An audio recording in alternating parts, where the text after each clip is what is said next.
오늘은 제23장 공직자에 대하여 함께 생각을 하겠습니다. 제1절은 공직자들을 세우신 목적에 대해서, 제2절은 공직을 수행하는 원리에 대해서 말씀을 하고 있습니다. 1절 괄호 1번을 보면 온 세계의 최고의 주님과 왕이신 하나님은 당신의 영광을 위하여 공공의 선을 위하여 당신 아래의 백성들 위에 공직자들을 임명하셨다, 이렇게 말씀하고 있습니다. 하나님께서 공직자들을 세우셨다. 이 공직자들에 있어 최고의 존재는 왕이 되겠죠. 하나님께서 왕을 세우고, 물론 오늘날 우리나라 같은 경우에는 이제 대통령을 세우고, 또 대통령 이외에 공직이라 부르는 공직이라 부르는 이런 일들이 있습니다. 이것은 민주사회에서는 이제 3권이 존재하죠. 행정부가 있고, 입법부가 있고, 사법부가 있고 해서 이 3권이 분리가 되어서 서로 견제하고 협력하면서 나라를 질서 있게 또 안전하게 유지하고, 또 모든 백성들을 잘 살아갈 수 있도록 그 복리를 보장하고 하는 일들을 감당하게 되어 있습니다. 이제 이 모든 일들은 하나님께서 행하신 일이다 라고 하는 것이 성경의 가르침입니다. 왜냐하면 하나님께서 온 세계를 창조하셨고 창조 세계의 주인이시며 통치자이시기 때문이에요. 하나님께서 창조 세계의 통치자로서 이 창조 세계의 곳곳을 나라와 민족의 경계를 정하시고, 각 나라와 민족들이 하나님이 정하신 경계 속에서 살게 하시고, 그 경계 속에서는 왕과 혹은 영주들과 혹은 이 대통령을 세워서 통치하게 하셨다라는 것이죠. 이들은 하나님과 백성들 사이에 존재하는 사람들입니다. 오늘 여기 말씀을 보면은 당신의 영광을 위하여 공공의 선을 위하여, 4번 5번 보면은 당신 아래의 백성들 위에, 이렇게 얘기를 하고 있어요. 그래서 하나님 밑에라고 하는 것은 공직자들이 비록 권세를 가진 자들이지만 그들을 임명하신 자기들 위에 존재가 계신다라고 하는 사실을 인식하라 하는 것입니다. 과거에 예수님께서 한번 로마의 백부장을 만난 적이 있죠. 이 사람이 자기 종이 천부장입니까? 갑자기 이 사람이 갑자기 그 종이 죽어가기 때문에 예수님에게 찾아와서 종을 고쳐달라고 이렇게 말씀을 드리는 일이 있었습니다. 그때 예수님께서 네 집으로 가자 했더니 이 사람이 뭐라고 얘기했느냐 하면, 저도 남을 다스리는 자인데 명령을 내리면 그 사람이 이렇게도 하고 저렇게도 한다는 거예요. 그래서 주님 명령만 내리세요 하고 말씀을 합니다. 그래서 예수님께서 이제 말씀으로 그 종의 병을 고치시죠. 평안히 가라. 이 사람이 집으로 돌아가는데 집에서 소식을 알리는 사람들이 왔습니다. 와서 종이 나았습니다, 이렇게 이야기하는 거예요. 종이 언제 나았느냐 물어보니까 예수님께서 말씀하시던 그때에 종이 나았더라 하는 것이죠. 그때 이 사람을 향해서 예수님께서 이스라엘 중에서도 이만한 믿음을 가진 사람을 만나지 못하였다, 이렇게 말씀을 하십니다. 자, 여기서 그 사람은 무엇에 익숙한 사람이었느냐면 자기 위에 상관이 있고 그 상관이 명령하면 자기는 순종해야 된다. 또 자기 밑에는 부하가 있어서 부하에게 명령을 하면 순종해야 된다. 이제 이것이 이 사람에게는 몸에 배어 있는 것이에요. 그런데 이 세상의 모든 왕과 또 그 왕을 섬기는 모든 공직자들은 이 사실을 분명히 알아야 됩니다. 그들에게는 하나님이 계신다. 그들 위에 하나님이 계셔서 그들에게 명령하시고 그들에게 이 백성들을 다스리게 하셨는데 그 다스림의 목적은 하나님의 영광을 위하여 또 공공의 선을 위하여 다스리게 하셨다라고 하는 것입니다. 이 의식을 분명히 가져야 합니다. 과거의 이스라엘 국가에서 이스라엘의 왕들이 실패한 부분이 바로 이 부분이었어요. 이스라엘의 왕은 하나님의 나라 왕이었습니다. 그들은 지상에 하나님의 나라를 이루고 그들은 왕이 되었으나 자기에게 왕이 계신다라고 하는 이 사실을 분명히 알아야 했던 것입니다. 그들의 왕은 하나님이었어요. 그리고 그들은 비록 왕으로 세움을 받았으나 하나님의 영광을 위하여 하나님의 백성들의 선을 위하여 세움을 받았다라고 하는 이 분명한 의식을 가지고 자기의 왕직을 수행해야 했던 것이죠. 그런데 이 부분에서 실패를 했어요. 그들은 나라를 생각할 때 하나님의 나라는 하나님이 왕이시고 비록 자기도 왕이라 불리우지만 왕 중의 왕이신 하나님께 세움받은 존재이며 자기는 왕 중의 왕이신 하나님을 섬기는 존재라고 하는 이 사실을 분명히 알고 있어야 돼요. 그리고 언제나 이 사실을 마음에 새기고 하나님의 영광을 위하여 하나님의 말씀, 언약의 계명들을 지키고 또 백성들이 하나님의 백성으로서 언약의 신실한 삶을 살아갈 수 있도록 지도하고 또 이 언약을 깨뜨리는 행위를 행하는 사람들을 징계하면서 하나님의 영광을 보존해야 했다 하는 것이지요. 그런데 왕으로 통치를 하는 동안에 그들은 점점 하나님의 나라 의식보다는 세상 나라 의식을 갖게 됩니다. 그래서 그들의 본보기는 세상 나라와 세상 나라의 왕들이 되었어요. 세상 나라의 왕들을 가만히 보니까 세상 나라의 왕들이 왕권을 유지하기 위해서 혹은 왕권을 강화하기 위해서 행하는 일들이 있었습니다. 그래서 그것을 따라 행하는 일들이 벌어진 겁니다. 그러면서 그들은 자신 위에는 왕 중의 왕이신 하나님이 계신다라고 하는 이 사실을 망각하든지 아니면 거추장스럽게 생각하게 되는 거지요. 그러면서 이방 왕들을 따라 흉내내기 시작하면서 그들은 하나님의 나라 왕의 그 특성을 상실하게 돼요. 모든 백성들도 하나님 나라 백성으로서 특성을 상실하면서 하나님의 진노를 받게 되는 것입니다. 선지자들을 보내서 깨우치시지만 그러나 선지자들의 말씀을 싫어하고 선지자를 해롭게 여기고 그를 공격하면서 하나님의 뜻을 외면하다가 결국은 이스라엘 나라가 멸망하게 된다 하는 것입니다.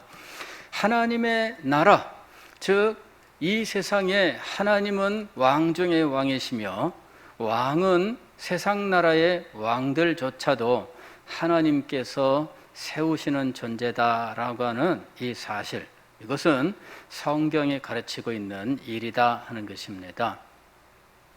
구약시대에는 이스라엘 왕들이 이 사실을 제대로 깨닫지를 못했어요. 그리고 유다의 왕들도 이 사실을 제대로 깨닫지 못했던 것이지요. 그러면서 하나님의 나라의 정체성을 상실하게 되고 결국 멸망하게 되었던 것입니다.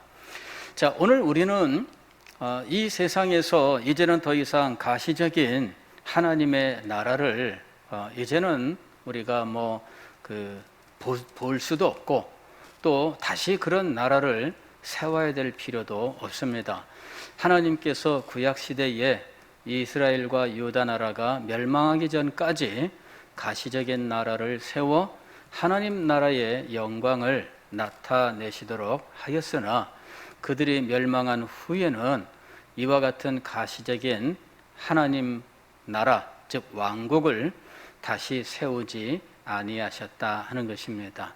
그 왕국은 오늘 우리들의 마음속에 있고 또 우리 공동체 안에 있으며 하나님의 말씀을 마음에 새기고 살아나가는 우리의 삶의 현장 속에 있다 하는 것입니다. 자, 그러나 우리는 이런 가시적인 하나님의 나라는 아니지만 여전히 세상 나라와 민족들의 경계를 정하시고 또 그들에게 왕과 위정자들을 세워서 백성들을 통치하게 하시되 하나님의 영광을 위하여 또 공공의 선을 위하여 이 모든 일들을 통치하게 하셨다라고 하는 이 사실은 지금도 여전히 살아있는 원리다라고 하는 것입니다. 중세는 이 왕이 이 땅을 받고 영토를 받고 통치자가 된다라고 하는 이런 개념이 일반적인 시대였습니다. 중세는 이 로마가 멸망한 후에 이 중세는 이 게르만족의 봉건주의라고 하는 이 제도가 이제 정착이 돼요. 그러면서 게르만족의 봉건주의는 뭐냐면은 이 왕이 영주에게 땅을 주고 그를 영주로 임명하는 거예요. 그래서 왕은 한 국가의 통치자이지만 그 밑에 영주들이 있어서 영주들이 또한 왕에게 받은 그 땅에서 통치를 하게 되어 있었던 겁니다. 그래서 왕에게 통치권을 받은 영주가 되고 영주가 되는 그 임명하는 이런 일들이 있었던 것이죠. 그리고 그런 것들에 익숙한 사회였어요. 우리는 지금 그런 것들에 대해서는 그냥 애니메이션이나 어린이 애니메이션 같은 데서나 보는 거지요. 아니면 중세를 배경으로 한 영화 속에서나 보고 있지. 우리는 이런 일들을 몰라요. 그리고 사실은 우리나라 자체적으로는 이와 같은 봉건주의, 봉건제도가 시행되지 않았어요. 다만 중국이 게르만족의 봉건제도와 동일하지는 않지만 중국 자체가 봉건주의 사회였고 봉건제도가 있었어요. 그리고 조선이라고 하는 나라를 봉건제도 속에 편입시켜서 하나의 제후국처럼 대우를 하고 했던 역사적인 사실이 있습니다. 그래서 조선이 임금을 세우지만 그 임금은 자체적으로 세우는 것이 아니라 중국 황제에게 허락을 받아야 되는, 그래서 황제에게 사신을 보내고 이제 새롭게 왕을 세워야 됩니다. 누구누구를 왕으로 세워주세요 하고 중국 황제에게 가서 요청하면 중국 황제가 그래 그러면 조선의 제후로 누구누구를 임명하노라. 이렇게 해서 대대로 조선 왕들은 독립적인 자체적인 이런 자주적인 왕이 아니라 중국의 황제에게 임명을 받는 이런 형식을 가져야 했던 것이죠. 그게 이제 우리가 말하는 사대주의의 핵심이에요. 이게 대대로 그렇게 내려왔던 거예요. 그래서 이 연호라고 하는 것을 쓸 때에도 중국 황제의 연호를 씁니다.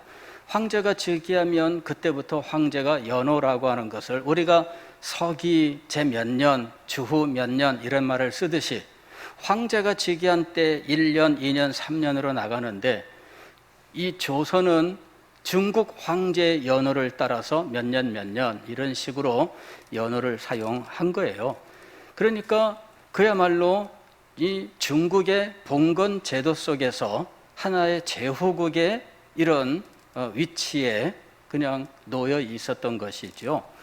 그러니까 중국 사람들이 오늘날 한국을 향해서 그저 중국의 속국이었다 이렇게 말을 해도 중국이었다.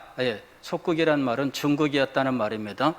중국이었다라고 말해도 이게 반박하기가 쉽지 않은 이런 일들이 엄연히 존재하고 있다라고 하는 것입니다. 기분 나쁘지만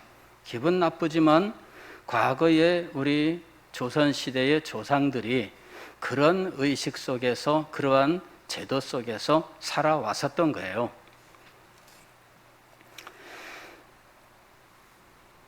왕에게 통치권을 받는다라고 하는 이 의식, 이것이 굉장히 일반적인 상황이었습니다.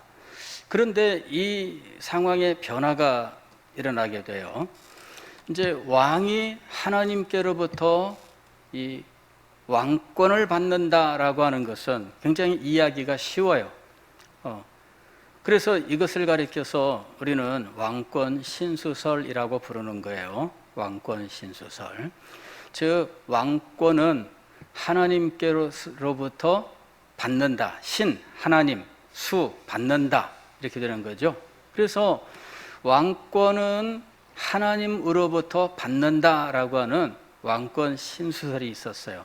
그래서 이 왕은 내가 이 권한을 하나님께로부터 받았다 해가지고 하나님의 권세를 빌어서 백성들에게 내가 하나님께 이 일을 받은 사람이야 이렇게 말하는 거죠. 예. 그래서 백성들이 모두 복종하고 순종해야 된다. 더 이상 딴소리 말아라. 이제 이렇게 된 거예요. 그런데 오늘날 현대 국가는 어떠냐? 현대 국가는 이런 왕권 신수설 이런 것들이 없어요. 그동안에 많은 변화가 일어난 거예요. 지금 이 웨스트민스터 신앙고백서가 작성된 그때에는 영국의 왕이 어떤 상태였느냐? 요 웨스트민스터 신앙고백서를 만들던 당시에는 영국의 왕이 없었어요. 왕은 있긴 있었지. 왕은 있긴 있었는데 왕은 어떤 상태냐면은 왕과 전쟁하는 상태였고요. 왕당파와 의회파가 전쟁하는 중이었고, 그리고 얼마 후에는 이 왕이 전쟁에서 패배하고 포로가 돼요. 그리고 이 왕이 이 왕권을 회복하기 위해서 이 모반을 했다 해가지고 나중에 이 왕을 처형을 합니다. 그래서 이 찰스 1세라고 하는 이 왕이 죽어요. 예, 이제 그런 시대가 바로 이 시대입니다. 이 시대예요. 그리고 그 왕을 처형하고 난 이후에 이 영국은 이 왕국이 아니라 왕이 없고 왕을 세우지 않고 이 호국경이라고 하는 이런 제도를 만들어요. 오늘로 치면은 뭐 대통령과 비슷한 거예요. 예, 어쨌든 이 호국경 제도를 만들고 크로멜이라고 하는 장군이 호국경에 취임을 해요. 그리고 이제는 이 영국이 킹덤이 아닙니다. 킹덤이라고 하는 것은 왕의 통치를 받는 국가를 킹덤이라고 얘기하는 거예요. 왕국이죠, 왕국. 근데 영국이 이제는 왕국이 아니고 이제는 이 커먼웰스라고 하는 커먼웰스가 돼요. 커먼웰스라고 하는 것은 공공복리 뭐 이런 정도의 의미를 갖는데 복지국가 뭐 이런 정도의 의미죠. 그래서 일종의 현대적인 그런 이 민주국가 뭐 이런 의미를 갖는 이런 커먼웰스가 되는 거예요. 그래서 왕이 없이 그냥 호국경이라고 하는 사람이 이제 통치자가 되고 그 다음에 그 아들이 이어서 통치자가 되고 그러나 영국이 다시 왕국으로 전환됩니다. 찰스 1세 처형당한 왕의 아들이 나중에 찰스 2세로 즉위하면서 다시 왕국으로 전환되고 오늘날까지 이제 왕국으로 계속 존속하고 있죠. 자, 그런데 이 웨스트민스터 신앙고백서는 왕을 이제는 부인하고 그리고 이제는 호국경 제도를 취하고 왕국이 아닌 일반 국가로 전환되는 이러한 역사적인 변화, 이런 속에서 만들어진 거예요. 그렇지만은 왕이 하나님께 세움을 받았듯이 모든 공직자들은 누가 세우셨다? 하나님이 세우셨다. 이 개념은 그대로 유지한 거예요. 그러면 오늘날 우리는 어떠냐 하는 거죠. 우리는 가령 과거의 영국은 기독교 국가였어요. 물론 지금도 법적으로는 기독교 국가입니다. 법 자체가 기독교를 국가 종교로 인정하고 있어요. 그런데 이 기독교 국가라면 당연히 하나님께서 주셨다라고 말을 해도 누구나 다 인정할 만한 상황입니다. 그러나 오늘 우리 대한민국은 어떠냐 그죠? 대한민국은 세속국가입니다. 종교와 아무 상관이 없는 국가예요. 종교적인 그런 이 색채 이런 것들이 전혀 없습니다. 물론 대한민국이 세워질 때 이승만 대통령 자신이 독실한 기독교인이었고, 그래서 대통령 취임할 때 성경에 손 얹고 미국처럼 이렇게 선서하고 이러는 어떤 기독교적인 모습들을 보여주기는 했지만, 그렇다고 해서 국가가 기독교에 근거하고 있는 것은 아니었습니다. 그리고 세속국가로 오늘날까지 오고 있어요. 이런 세속국가에서도 오늘 우리는 하나님께서 위정자들을 세우셨다라고 말할 수 있는가라는 것이죠. 예, 대답은 그렇다라는 것입니다. 그렇다. 오늘 우리가 읽은 로마서 13장을 보면은 이렇게 되어 있어요. 각 사람은 위에 있는 권세들에게 복종하라. 로마 제국에 대한 이야기입니다. 권세는 하나님으로부터 나지 않음이 없나니 그랬습니다. 모든 권세는 다 하나님께서 정하신 바라. 즉 우리는 지금 세속국가에 살고 있지만 세속국가인 이 대한민국도 누가 세우신 거라고요? 하나님께서 세우신 것이다. 그리고 세속국가를 통치하도록, 그리고 국가의 모든 일들을 맡아 담당하도록 위임된 권세자들 혹은 담당자들도 하나님께서 세우신 것이다 라는 것입니다. 이 원리를 우리가 알아야 돼요. 단지 기독교 국가에게만 적용되는 것이 아니라 오늘날 세속국가인 대한민국에도 하나님께서 이 나라를 세우시고 이 나라를 유지하고 질서 있고 또 평안을 위해서 공직자들을 세우시되 이 모든 일들은 하나님께서 행하신 일이다 라는 것이고, 이 일은 로마 시대에 사도들이 로마 제국에 대해서 인정했던 일이다 하는 것입니다. 그래서 오늘 우리는 대한민국과 그리고 대통령을 비롯한 모든 공직자들이 실상은 하나님께 세움을 받았다는 이 사실을 기억해야 됩니다. 다만 공직자들은 무엇을 위해서 세워졌느냐라고 하는 것이죠. 여기 1절 2번을 보면은 당신의 영광을 위하여, 하나님의 영광을 위하여입니다. 하나님의 영광을 위하여. 세속국가는 하나님의 영광을 위하여라는 이 말이 적용될 수 있는가? 적용될 수 있고요. 적용되어야 됩니다. 세속국가는 종교랑 상관없이, 다시 말씀을 드리면 기독교와 상관없이 세워졌다 할지라도 세속국가가 세워지고 세속국가가 정의롭게 그 모든 역할들을 감당하는 것 자체가 하나님의 영광을 위하여 행하는 일들입니다. 그래서 하나님의 영광을 위하여라고 하는 이 목적은 기독교 국가뿐만 아니라 세속국가도 당연히 감당해야 되는 영역이다라는 것입니다. 자, 그 다음에 7번부터는 공권에 대한 이야기죠. 그리고 이를 위해 그들을 칼의 힘으로 무장시키셔서, 칼의 힘으로 무장시켰다라고 하는 것이 이게 공권력을 말하는 거예요. 오늘날 공권력 하게 되면은 우리는 이제 이 경찰을 흔히 공권력이라고 이야기를 해요. 공권력의 일부일 뿐이죠. 경찰이 공권력의 전부는 아니고 공권력의 일부입니다.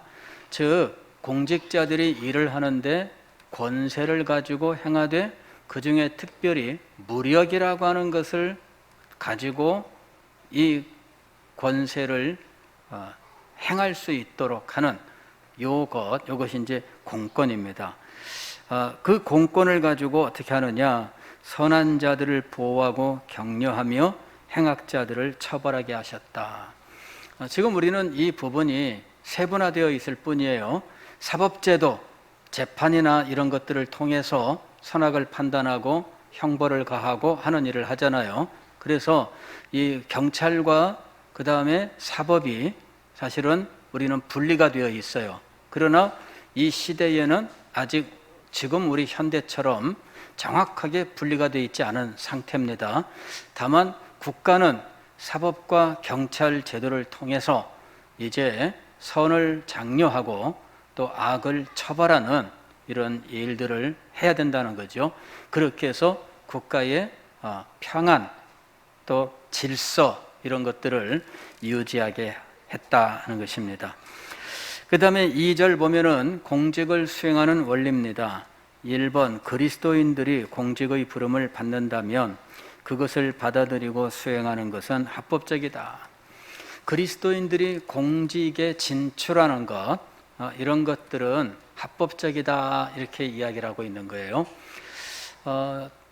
사실은 이것을 반대하는 사람들도 있어요. 사실은 소수이기는 하지만 공직에 나아가는 것 자체를 반대하는 사람들도 있고요. 공직뿐만 아니라 국가제도 자체를 악으로 정하고 국가와는 아예 손절해야 된다라고 하는 사람들도 있었습니다. 비록 그들은 소수이지만 그런 사람들이 엄연히 존재하고 있어요. 이 사람들은 세상의 문명 발달, 이런 문화 이런 것들에 대해서 거부하고 이것은 세상적인 것이다 라고 주장하면서 자기들끼리 숨어서 살아야 되는 이런 공동체를 만들고 세상을 떠나는 은둔형 공동체를 유지하는 일이 있었던 거예요. 이런 사람들 가운데 현대까지 남아있는 사람들이 메노나이트라고 부르는 사람들이에요. 이 사람들은 현대 미국에 존재하고 있는데 이 사람들은 세상 문화 모두 거부하고 자기들만의 공동체에서 살아가요. 그리고 전기 같은 것들까지도 자기들이 생산하고 뭐 이렇게 했었어요. 왜? 세상으로부터 아무것도 우리는 안 받는다. 이제 이러한 생각을 가지고 있었던 거죠. 보수적인 메노나이트는 지금도 17세기 복장을 하고 살아가요. 그 시대의 옷을 그대로 하고 살아가요. 검은색으로 하고 뭐 그 시대의 디자인의 옷을 지금도 그대로 입고 살아가죠. 그리고 어쨌든 이 세상과 단절되는 것이 하나님을 신실하게 섬기는 그리스도인의 삶이다라고 믿는 사람들이 있었던 거예요. 그러나 오늘 웨스민스터 신앙 고백서는 세상을 떠나는 것이 아니라 혹은 세상과 단절되는 것이 아니라 세상 자체 안에서 하나님의 영광을 위하여 하나님이 정하신 이 국가에서 봉사하는 일을 그리스도인들이 해야 된다 이렇게 말하고 있는 겁니다.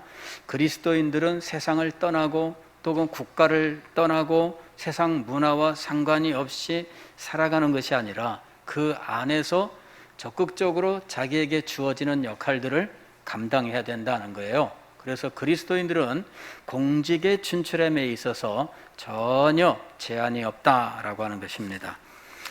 자, 그 다음에 그리스도인들이 공직에 나아갔으면 어떤 원리로 공직을 수행해야 할 것인가? 3번 보면은 그리스도인들은 공직을 수행함에 있어 각 국가의 건전한 법률에 따라 그랬어요.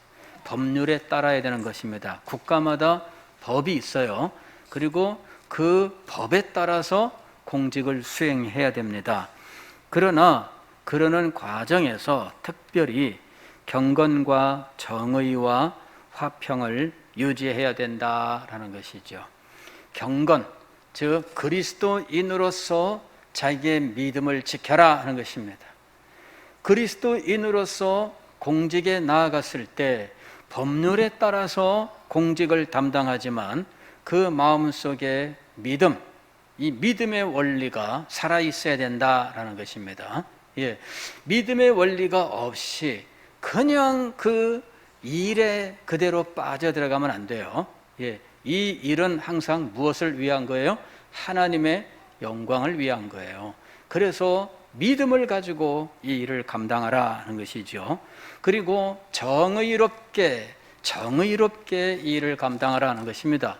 부정한 일이나 불법을 행하는 이런 사람이 아니라 정의를 수행하는 사람들이 되어야 한다 하는 것입니다.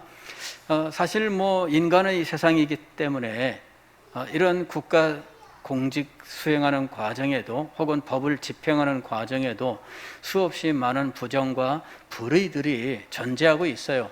이것은 인간 세상에 막을 수가 없습니다. 그러나 그리스도인들이 공직에 있다면 그는 이런 부정과 불의를 어쩔 수 없는 것으로 여기고 눈 감거나 그 속에 빠져들어가서는 안 된다라는 것입니다. 그리스도인들은 믿음을 가지고 하나님의 영광을 위하여 그리고 하나님의 의를 위하여 정의로운 사람들이 되어야 한다 하는 것입니다. 그러나 세 번째로는 화평을 유지하라 하는 것이죠. 화평을 유지하라. 즉 늘 다투고 불화하고 이러는 사람이 아니라 늘 지혜롭게 하나님께 지혜를 구하면서 인도를 구하면서 화평하는 자가 될 수 있도록 해야 된다라고 하는 거예요. 그러니까 이 정의를 지키는 사람은 언제나 이 불화한 사람인가? 그거는 우리가 하나님께 지혜를 구하고 또 피할 길도 주시기를 간구하면서 할 수만 있으면 화평케 하는 자로서의 삶을 살려고 해야 된다라는 것입니다. 이것이 공직 생활의 원리예요. 그 다음에 6번은 전쟁에 대한 이야기죠. 그리고 이를 위해 지금 신약시대에 사는 그리스도인들은 정당하고 필요한 경우에 합법적으로 전쟁을 할 수 있다. 전쟁에 대한 입장입니다. 자, 공직에 있으면서 때로는 이 전쟁을 결정해야 되는 순간이 올 수도 있어요. 가령 대통령이 되었습니다. 그러면 어떤 때는 전쟁을 결정해야 돼요. 전쟁을 피하는 것이 최고는 아니고요. 전쟁을 결정해야 되는 순간도 오게 돼요. 어떤 때 전쟁을 결정해야 될까요? 침략을 받을 때. 침략을 받을 때에는 전쟁을 결정해야 됩니다. 그런데 침략을 받을 때 전쟁을 결정하지 않는다면 어떻게 될까요? 그 사람은 반역자가 되는 거예요. 왜? 국가를 지키는 것이 자기에게 주어져 있는 책무인데 전쟁을 결정하지 않으므로 국가를 지키는 것을 포기하는 거거든요. 그래서 침략을 받을 때에는 이 전쟁을 결정해야 돼요. 이것이 공직자, 최고 공직자가 가지는 책임이에요. 의무예요, 의무. 우리나라 대통령은 전쟁 결정을 할 수가 있습니다. 여러분, 그것을 두려워하지 말아야 돼요. 어떤 때에? 침략을 받을 때에. 전쟁은 될 수 있는 대로 피해야 돼요. 왜? 비극이니까. 전쟁이 일어나면 얼마나 많은 사람들이 죽고 또 많은 피해, 또 파괴가 일어나겠어요? 그리고 그 후에 피해 복구는 말할 수 없이 어려운 일이에요. 그래서 할 수만 있으면은 전쟁을 피해야 돼요. 그러나 전쟁을 결정해야 되는 때에 결정하지 않는다면 그거는 반역자인 겁니다. 그 사람은 자기의 책임을 회피한 존재이기 때문에 이거는 인정받을 수가 없는 거예요. 자, 오늘 성경은 뭐라고 말씀하고 있느냐 하면은 전쟁을 해야 되는 때에는 전쟁을 하라 이렇게 되어 있는 겁니다. 그러나 아무 때나 전쟁하게 되면 어떻게 돼요? 침략군이 되는 거예요. 우리는 침략자가 되어서는 안 되고 어떤 경우에 여기서 보는 게 뭐예요? 정당하고 필요한 경우에라고 되어 있는데 이건 어떤 경우예요? 이거는 침략을 받을 때입니다. 침략을 받을 때. 침략을 받을 때는 어떻게 해야 돼요? 전쟁을 수행해야죠. 이게 합법적인 거예요. 합법적인 거 이거는. 예. 왜? 각 나라는 경계를 하나님께로부터 받았어요. 그리고 그 경계를 지키는 것이 그 안에 백성들의 삶을 안전하게 하고 그리고 공공의 선을 지키는 일이에요. 그래서 이 경계를 부당하게 누가 침범을 하여 국가의 질서와 안녕 그리고 백성들의 선을 해치게 되는 경우에는 이것을 막기 위해서 당연히 전쟁을 수행해야 되는 거죠. 그런 결정을 하는 때가 있고요. 그럴 때는 당연히 합법적이다 이렇게 이야기를 하는 거예요. 바로 이제 그것을 위해서 그런 때를 위해서 국가는 군대를 유지하고 있습니다. 근데 이제 이 군대를 유지하고 있는 이 국가의 이 군대 제도 혹은 병역이라고 해야 되죠. 우리가 이 군대의 어떤 의무를 지는 거죠. 그리스도인은 이런 일들에 대해서 어떤 입장을 가져야 하는가라고 하는 문제가 등장을 하게 됩니다. 어떤 사람들은 이런 그 비폭력주의라고 하는 입장을 가지고 군대 제도 자체를 부인하는 사람들이 있고요. 그 다음에 군대 제도까지는 인정하지만 군인이 되어서 총을 들고 전쟁에 나가서 총을 들고서 군인의 일을 하는 이 전쟁을 하는 이것을 부인하는 사람들도 있어요. 기독교인들 입장입니다. 기독교인들 입장. 오늘날 우리 사회에서는 양심적 병역 거부 이런 말로 현재 이것이 논의 중에 있습니다. 과거에는 우리나라가 이 모병 그 징병제 국가이기 때문에 남자들은 모두 군대를 무조건 가야 되죠. 이게 법이에요. 그래서 군대 제도 자체를 부인하는 사람들은 무조건 이 법에 의해서 처벌을 받았습니다. 이제 대표적인 사람들이 여호와의 증인이죠. 예, 여호와의 증인들은 이 군대 가는 것을 거부하고 감옥 가고 이제 이랬어요. 최근에는 양심적 병역 거부라는 말로 이제 이 사람들을 인정해주는 이제 이런 일들이 종종 지금 일어나고 있습니다. 그리고 아예 법으로 이제는 양심적 병역 거부를 인정하는 이제 이런 상황이 이제 지금 대두되고 있습니다. 그리스도인들은 어떻게 해야 되느냐? 정당한 경우에 여기 되어 있습니다. 정당하고 필요한 경우에 합법적으로 전쟁을 할 수 있다. 이것이 우리의 입장이에요. 그래서 군대를 유지하고 그리고 우리가 전쟁을 하기 위해서가 아니라 만약에 일어나는 이 침략의 경우에 방어를 목적으로 우리는 군대를 유지하고 또 우리는 군인이 되어서 군인의 의무를 해야 된다라고 하는 것이죠. 이것이 우리의 입장입니다. 자, 그 다음에 이 군대는 가되 총은 들 수 없다. 이걸 집총거부라고 이야기를 해요. 군대는 가는데 나한테 총은 주지 마라. 대신에 딴 일을 하겠다. 이거죠. 이게 이제 집총거부입니다. 이런 입장을 가진 사람들도 있어요.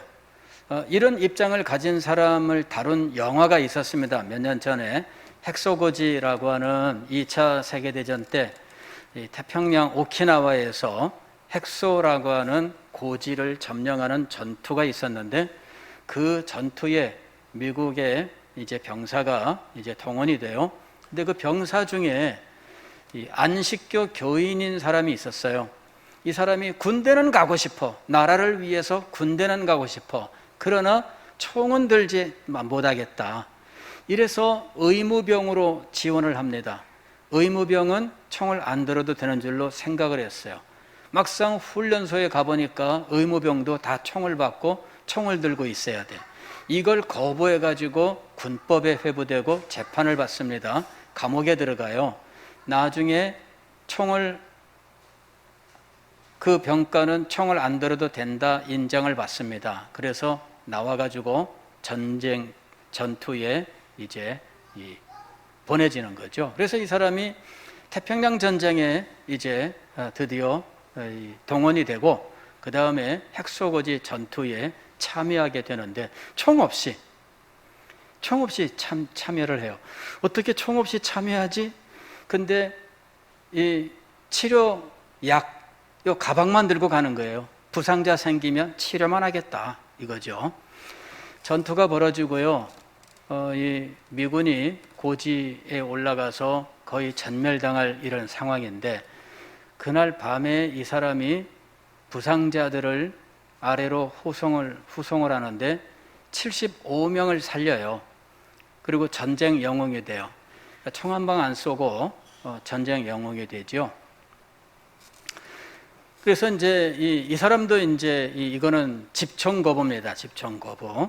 예, 군대도 인정하고 자기가 군인이 되는 것도 인정하는데 총만은 안 되겠다. 사람을 죽이는 일 못 하겠다. 이제 이런 거죠. 우리 입장은 무엇이냐? 우리 입장은 이런 비폭력을 그런 그 전쟁 상황에까지 그대로 적용을 해가지고 전쟁터에 나가서 나는 사람을 죽이지 않겠다. 전쟁 자체를 사람 죽이는 일로 생각하는 거죠. 그러나 사람을 죽이는 일이 일어나기는 하지만 그것 자체는 사람을 죽이는 것을 목적으로 하고 있지 않습니다. 그래서 우리가 이것을 합법적이라고 말하는 거예요. 어떤 경우에? 오늘 여기 보면은 정당하고 필요한 경우예요. 즉 침략을 받았을 때 이 침략에 대해서 우리는 우리를 보호하기 위한 일이거든요. 예, 그 목적의 경우는 정당하다라고 해요. 정당한 전쟁이고요. 그런 경우에는 전쟁터에서 비록 사람을 죽이는 일이 일어난다 할지라도 그것 자체를 어떤 범죄자가 살인을 저지르는 것과 동일한 것으로 말해서는 안 된다라고 하는 것이죠.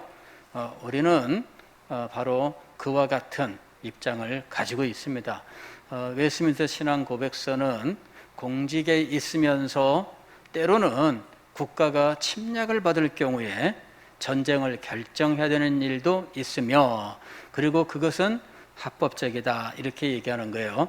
그리고 그런 때를 대비하여 군대를 유지하고 그 군대에 우리가 들어가서 군인의 역할을 감당하는 것도 역시 합법적이다 이렇게 가르치고 있는 것입니다. 기도하겠습니다.